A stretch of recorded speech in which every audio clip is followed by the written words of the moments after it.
Hello everybody and welcome to another video here on The Drop, where we kick off a brand new series coming to the channel called What Once Was, where we take a deep dive into attractions, rides, roller coasters and theme parks that are no longer open and the histories, myths and stories surrounding them. For today's video we start off with an attraction that I hold dear in my heart. We talk about an attraction that is highly regarded as one of the best of its kind in the UK, if not the world. We need to take a journey to Alton Towers Scarefest and go back to 2012, when Secret Weapon 7 was the hottest topic on theme park forums and websites across the internet. However, our interest today isn't about the Smiler, or Secret Weapon 7 as it was codenamed at the time. We're going to talk today about the Sanctuary. My name is Dr. Kelman. Which was a scare maze that first opened its doors at Scarefest 2012 to terrify guests. Welcome to the Sanctuary. I admit, I'm the first to admit we have made mistakes. The news of a major attraction coming to the resort the following year was a talking point of 2012. However, little did the public know, there was something else, more sinister, being created by Merlin's magic making division.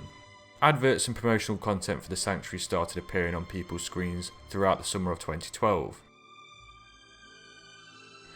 There were scenes of social testing and mind analysis going on in these promotional videos. Nobody really knew what was happening when these videos were getting released. And then in the late summer of 2012, a mysterious video entitled Smiled Always appeared on social media. Yes, hello. I'm here. Can you hear me? With heads being scratched as to what this could possibly be, all things were pointing towards a new roller coaster, due to open for the 2013 season, which is partly correct. As Scarefest of 2012 very rapidly approached, a brand new maze was announced to the lineup, the Sanctuary. Sanctuary test. Subject number 1. The promotional videos and advertising campaigns for this attraction were showing some sort of mental facility or asylum. Miles, don't look down. Let go of the pain. As months went on and all 4 parts of the Smile Always promotional campaign were released, the enthusiast community were very aware of the brand new attraction that was due to open at Scarefest. However, nobody really knew anything about the dense backstory of the Sanctuary until it opened its doors for the first time on Saturday the 13th of October 2012. Lance these ailments at source, leading to an increased social satisfaction. It was also joined by 4 other attractions: Carnival of Screams, Terror of the Towers, the Zombie Scare Zone, and also the Altonville Motel overnight experience at the resort's hotel. Due to the new attraction opening, it was the end of the Border House's life, which the Sanctuary placed on the lineup. From the opening day, the Sanctuary had incredible reviews, and people saw it as a step in the right direction for the resort and Scarefest as a whole. Now the attraction was opened, people could be fully immersed into the vivid backstory of the Sanctuary.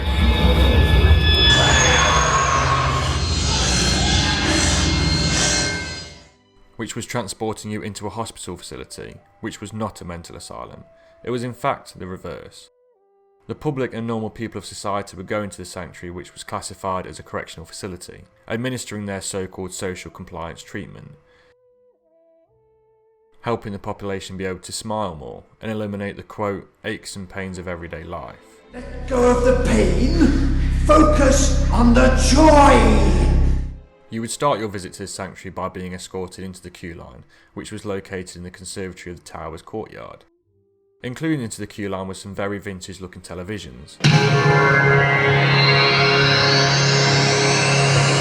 playing an eerie loop of Dr. Kelman, who was a chief of medicine at the Sanctuary. The video featured several cuts, where a clip of a rather disgusting treatment would flash on the screen. These included time-lapses of rotting meat and fruit, eyelids being pinned back and smiles, lots of smiles, respectively. If you paid particular attention in the queue section, you would notice stones on the floor with carvings in them saying, "Don't go downstairs," and "Don't trust him," with arrows pointing to the TV screens. The looping video also cuts to another member of staff from the Sanctuary who references a new attraction opening the following season with a blueprint on the wall behind him. Welcome to the Advocate Trials. As you all know, my name is Professor Sheriff.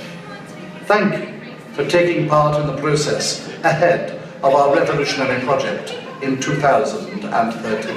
After you've admired the amazing theming and architecture inside the queue line, you'd be next up to enter the maze. My name is Professor Sheriff. Thank you for taking part in the process ahead of our revolutionary project in 2013. Having experienced the maze several times during its life, when I first went through it I was terrified.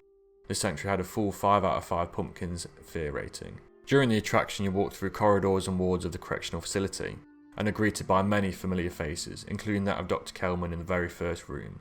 This interaction completely caught me off guard and added a completely new layer to the attraction, breaking the fourth wall. After you're greeted by the doctor, you are told rather passive-aggressively to go down the stairs, and thinking back to the carvings in the stones, I knew this was going to be a terrifying experience. The surgeon's waiting, he doesn't like to be...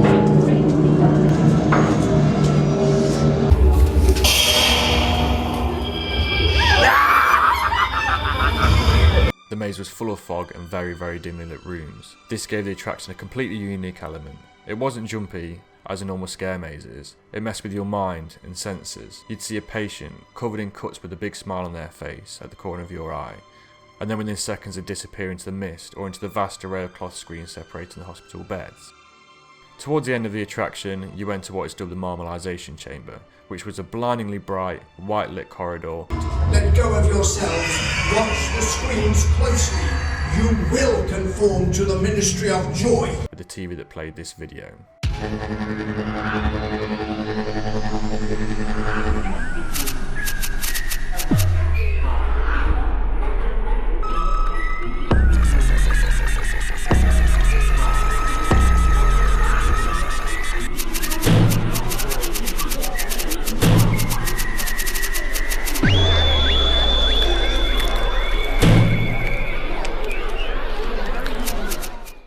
As the video played, multicolour lights would strobe in the room and there would be a very tense build-up with a blast of air and water to finish off the show. Your correction was complete. After one run through of this attraction I was absolutely hooked on scare mazes, and it's pushed me to act and work on the attractions to this day. The sanctuary made open for the 2012 Scarefest with rave reviews throughout. With the Smiler due to open in 2013, there was a short and uncertain future for the sanctuary. However, due to construction issues with the new roller coaster The Smiler, it had been delayed and several opening dates had been missed. As a consolation, Alton Towers reopened the sanctuary's doors at the start of the 2013 season, keeping guests entertained while The Smiler had its initial issues ironed out.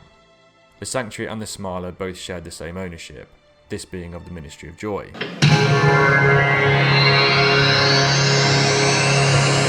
The sanctuary continued to scare guests until the 14th of April according to Alton Towers. However, the attraction stayed open right up until May when the Smiler was finally ready to be open to the public. The sanctuary opened the following year once again for the 2014 Scarefest event, which unknown to the public would be the last year it would operate. After the sanctuary's abrupt closure, due to the ever-changing lineup for Scarefest, enthusiasts such as myself cannot ignore or forget the fantastic attraction that once was. On a personal note, the attraction opened my eyes to what these attractions could really be like.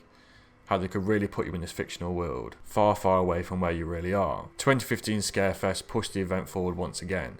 Yes, they lost one of their most amazing attractions, but this paved way for several new attractions to be added to the lineup, including the Haunted and Molly Crow, Nemesis Subspecies, and also some extreme mazes to name a few. However, the community with myself included could not help but miss what was for many the best scare attraction to have ever opened. This attraction clearly gripped the public and also the enthusiasts. This attraction may not run anymore, however the Smiler carried on the Ministry of Joy theme, which will be a reminder to what once was. Thank you to everyone who contributed to this video to make it possible. If you enjoyed this video and want to see more, like the video and subscribe to the channel. Also let us know in the comments section what attraction, ride or park you'd like to see next on here. Thank you for watching.